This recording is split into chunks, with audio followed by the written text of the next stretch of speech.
रस्त्यानं चालले, राक्षसने आली संकट, सिंहका आली, सुरसा आली.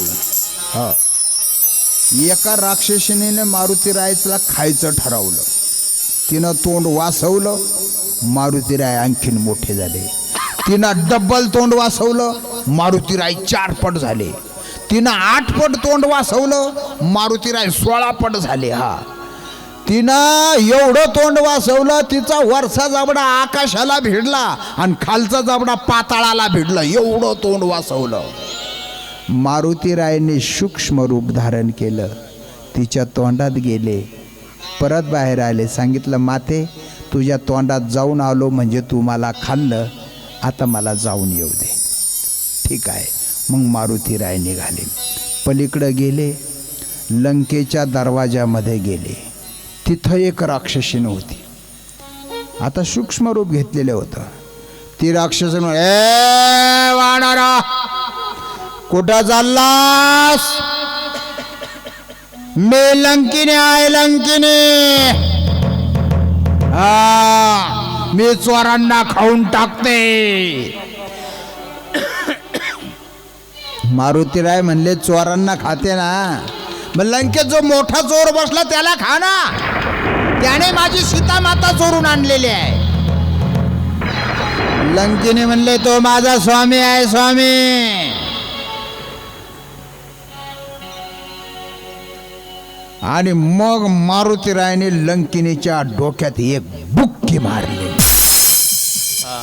रक्त बंबाळ होऊन खाली पडली. उठली सावरत सावरत. म्हणले, तुम्ही मारुतीराय आहेत का?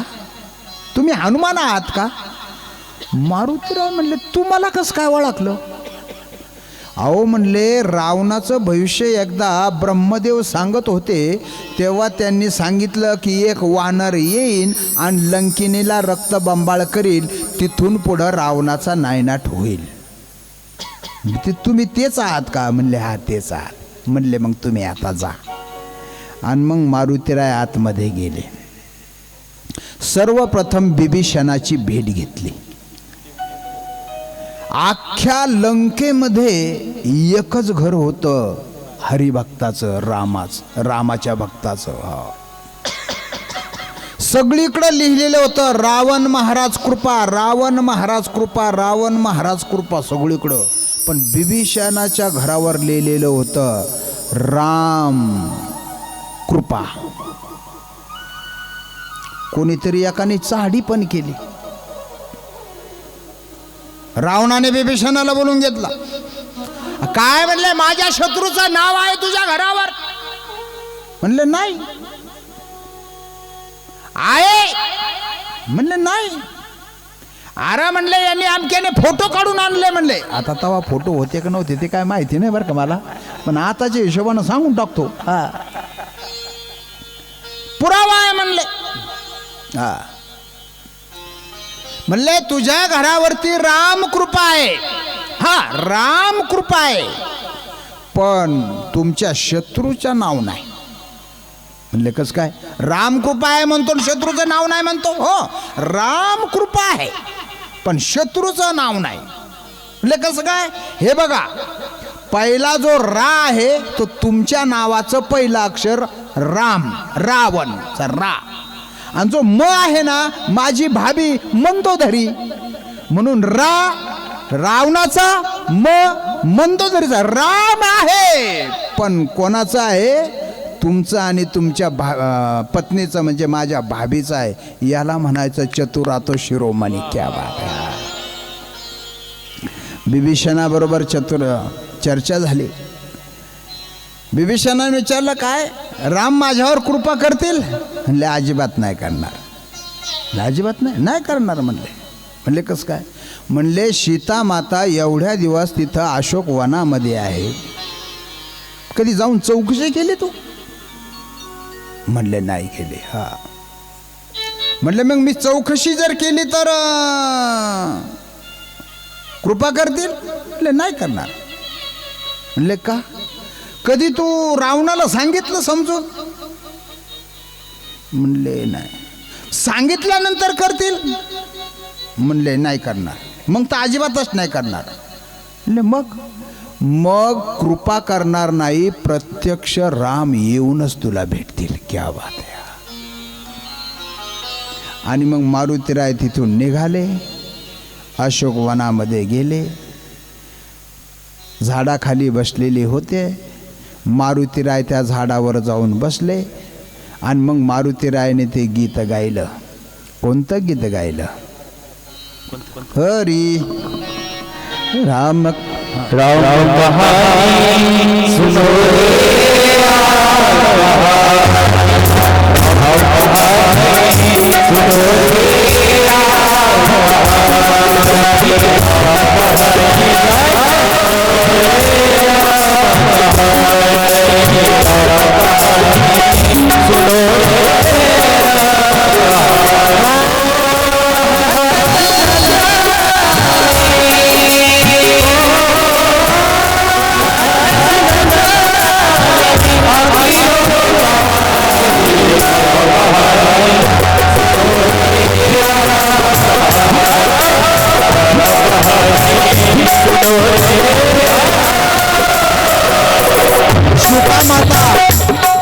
झाडाखाली बसलेला आहे. मारुतीराय त्या झाडावरती जाऊन बसलेले आहे. प्रभू रामचंद्राचं गुणगान गायला लागलेलं आहे. सीता माता इकडे तिकडे बघू लागलेल्या आहे. हळूच मारुतीरायाने मुद्रिका सोडली. सीता मातेनं ती मुद्रिका घेतली. मुद्रिका म्हणजे अंगठी, आणि ती अंगठी ओळखली. कोणती अंगठी होती ती? आठवा चांगलं. सीतेच्या हातातील अंगठी होती, गोहकाला द्यायला काढली होती. परत आठवा, सीतेच्या हातात ही अंगठी केव्हा आली होती? ज्या वेळेस सीता मातेचं आणि प्रभू रामचंद्राचं लग्न ठरलं, त्यावेळेस प्रभूने सीतेला ती अंगठी घातलेली होती. आणि ती अंगठी आज सीतेच्या हातात परत आहे. किती प्रवास झाला या अंगठीचा, विश्वास पटेना. सीता मातेनं आवाज दिला, कोण आहे? माझ्या समोर ये. आणि मग मारुतीराय समोर आले आणि समोर येऊन हात जोडले. माता, मी राम भक्त आहे, तुम्ही माझ्या माता आहात. सीता मातेनं सांगितलं, रामाच्या सैन्यामध्ये असे छोटे छोटे तुझ्या एवढेच वाहणार आहेत का? हो म्हणले, एवढे मोठे मोठे माझ्या एवढे आहेत, माझ्यापेक्षा काही मोठे आहेत. मोठे मोठे? अरे तू एवढं एवढंच आहे, राक्षस केवढे? म्हणले, नाही आई, तुम्ही जर कृपा केली ना तर मी केवढा आहे ते दाखवीन, करा कृपा. हा म्हणले, दाखव. आणि जे मारुतीराय मोठे व्हायला लागले, मोठे व्हायला लागले, मोठे व्हायला, आकाशापर्यंत मारुतीराय गेले. भीमरूप महारूप धरलं. सीता माता म्हणले, आता छोटा हो, छोटा हो, छोटा हो, छोटा हो, छोटा हो, छोटा हो, छोटा हो, छोटा हो म्हटल्यानंतर मारुतीराय एवढेच झाले, एवढेच. सीता माता म्हणले, थोडासा मोठा हो, नॉर्मल रूपामध्ये ये.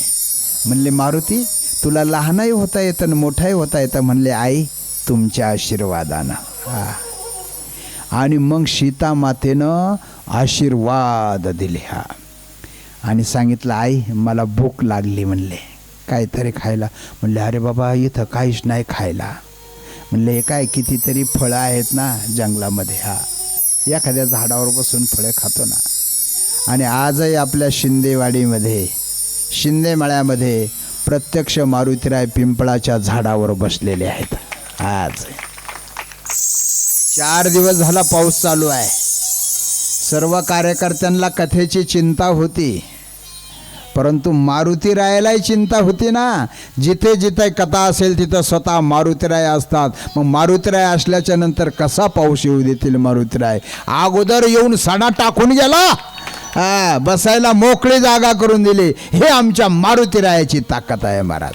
आज आहे शिंदे मळ्यामध्ये पिंपळाच्या झाडावरती प्रत्यक्ष मारुतीराय येऊन बसलेले आहे. सगळ्या मुलांनी पाहिले आणि आम्हाला सुद्धा दाखवलं. ही मारुतीरायाची भक्ती आहे, भक्तीची ताकद आहे महाराज. बजरंग बली हनुमान जी.